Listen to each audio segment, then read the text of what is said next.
Бүгін мынау Алматыдағы қазақ ұлттық кітапханасында осы өте бір жақсы іс-шара өтті, осы қазір ғана.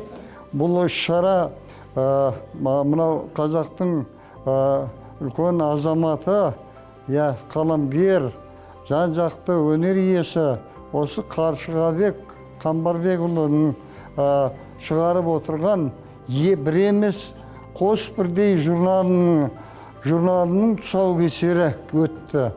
Яки бұл журналға біз бәрімізде тілекшілер көріп, парақтап, оқып, алғашқы сандарын көріп, қолымызға ұстап, тұсаукесер рәсіміне қатысып, пікірімізді айттық.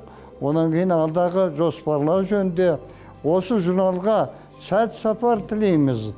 Алдағы уақытта да жемісті бола берсін.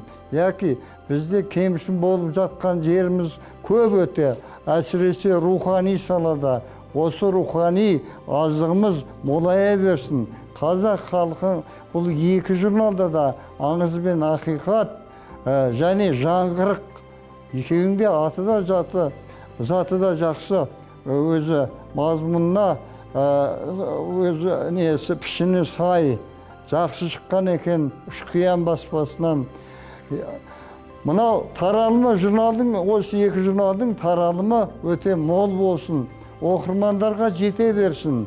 Мен осы қазақ оқырмандарын осы 2 айда бір рет шығатын осы екі журналға жазылу арқылы да, немесе сатылым арқылы да жеке осы журналдарды оқып, танысып шығуына өте тілектеспін. Қолдарыңызға алып танып шықсаңыздар, ары қарай неше түрлі қызық материалдар бар. Қазақтың руханият саласындағы олқылықтардың орнын толтыратын тағы да бір жаңа дүниелер келіп қосылды дейміз. Сәт сапар осы екі журналға тілейміз. Тұсауы кесілді, ал жемісті болсын, оқырмандары мол болсын дейміз. Осы журналдың жортқанда жолы бола берсін. Халқымызға кеңінен таралып. Айтпақшыға мен айтуды ұмытып кеттім. Айта беріңіз. Осы журналдар біздің республиканың аумағында шетелге шығатын болсын, сонау Американың Конгресс кітапханасына дейін жететін болсын. Бүгін сол менің шығарған екі журналым тұсаукесері өтті. Аңыз бен ақиқат және жаңғырық атты екі журнал.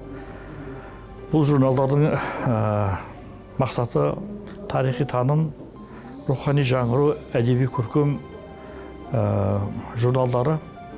Өзімнің сол өмірдегі жинақтаған ойларым соны жарыққа шығарып, осы арттағы жас ұрпақтарға қолдан келгенше бағыт бағдар көрсету, ескі ұмыт бола бастаған салт дәстүр, әдет ғұрыпты қайта жаңғырту есебінде шығарылып жатқан журнал. Осы журналдардың бұдан дарма қарай ұзақ жарыққа келе беруіне атсалысуларыңызды сұраймын. Бұл еліміздің жастарына, білім, ғылым саласына еңбек етеді. Бұл журналдар көп әртүрлі жаңалықтар әкеліп, олар жарыққа шығарылып, қарақтарыңызға үлкен рахмет.